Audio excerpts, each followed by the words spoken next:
I've actually noticed something recently. I just had China Uncensored, the Falun Gong outlet, put out some interesting videos lately. They are interesting to me because of some reasons. I want to show you. This will make a lot more sense showing. Why the Hong Kong protests failed. Why democracies fail after the dictator is gone. And then there's this one where the Chinese think that charm fences gets soldiers to defect, which is something else completely. But these two are quite interesting of an idea, because ultimately it is an admission that they've given up trying to think that's it. Anyway, to summarize what this one was saying here about the why Hong Kong protests failed. Of course it's going to fail. No one was thinking it was going to succeed. It was doomed from the start. Because to try and get all 5 demands, like I said in the last video, where Amnesty International wanted 5 demands, not one less, it was ridiculous because it was physically impossible. Anyway, the core point of this is that in this one here,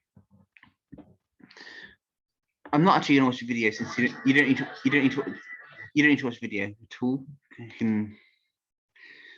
But I'm going here instead.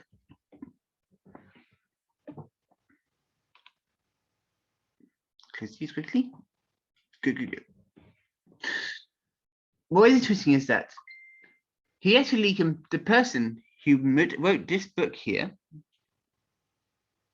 complained, because he was complaining that ultimately the Hong Kong one failed because they were quote unquote decentralized. Never at any point did he mention the fact that there was bankrolls from foreign powers going into it, nor did they mention that there was a lot of nor did he mention that the fact that when you terrorize domestic populations with your so-called revolution, in this case, to clarify, a revolution against a group, if justified, is fine and can be supported. But a color revolution should never be supported by anyone. And that is what I'm on about here. The principle done in this video, let me get this out of the way first.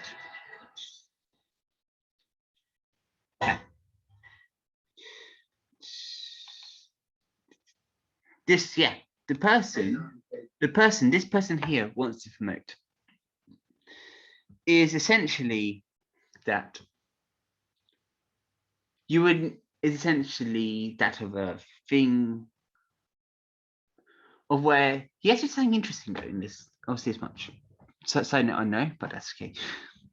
He actually denounced the radical core, which is actually kind of interesting, because the radical core was the most far pro-US people in the thing, and it's just funny to watch because it was funny to watch because there he was attacking the radical core of the Hong Kong shit,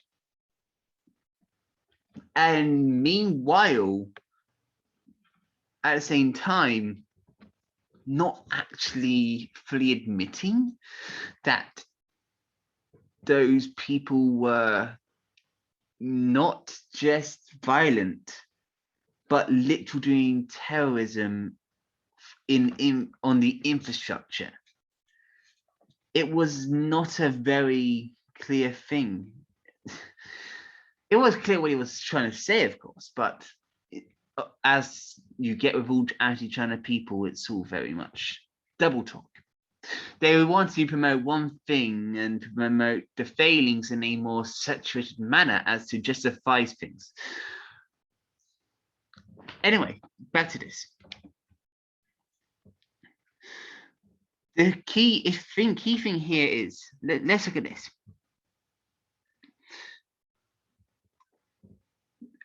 It's just funny though. This is the also funny hallmark of it. Look at this line here. This essentially ended Hong Kong's autonomy from Beijing and protected its brutal regime.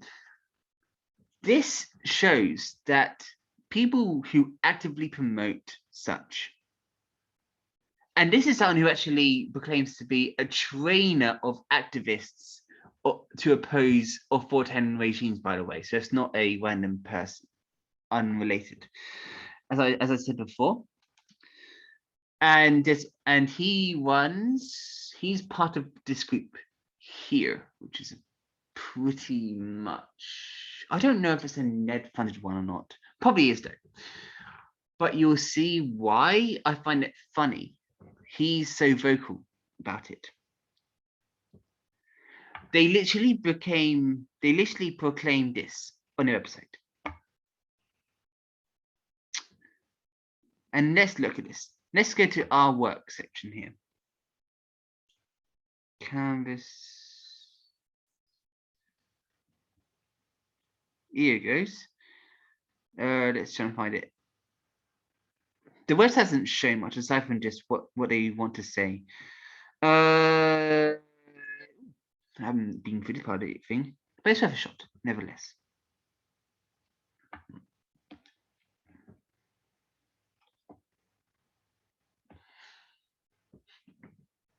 Here we go. This is by the looks of it what they want, which is kind of quite funny in its own way, because it's a really weird thing they want to do. They want to be so virtuous as to think they can do that. Seems peace and action time, protest and principles. Yep, as you can see, it's literally a website that promotes color revolutions, and if anything, this is more evidence to prove that foreigners was behind it, because if there's a foreigner here who is talking about the Hong Kong troubles, which caused many issues to many people, decided people's lives, and literally terrorized people and caused harassment of children, doesn't this then prove more so? Because if anything, yeah. And also there's a video, let me find it quickly. And there's also a video which Captain called it here, which is a pretty good one on this point as well. I know it's, I don't need sound for this. Just trying to find this picture. Yes, this thing here. This stuff was happening in 2019 as well in Hong Kong itself. And now we have China Unscripted literally having an expert which claims to be someone who trains anti-authoritarian activism. Can you not see the connection here? If you can't see the connection, look at it again. Connect the dots. And to end it off, I would say I find it quite ironic that they want to complain about the revolutions failing. But the reason they fail in many cases is because the revolutions themselves, while yes, they are revolutions in a technical term, which is just say insurrection or uprising against government, that's a neutral term, no matter what. Those revolutions themselves was not for the people, really, was it? And that's why they failed in the cases they are on about. Because the revolutions they wanted was against the common interest of the people. So therefore, it fails. Even if they might succeed temporarily, it only leads to the worsening of the nation as a whole, as you see in Ukraine and other areas, including the Arab Spring uprisings. They didn't give a shit about the people. If a uprising only cares about getting a new government in power that's more friendly to some other power and not necessarily for the people, then that is an issue, people. That is why they fail, and that is why they will always fail.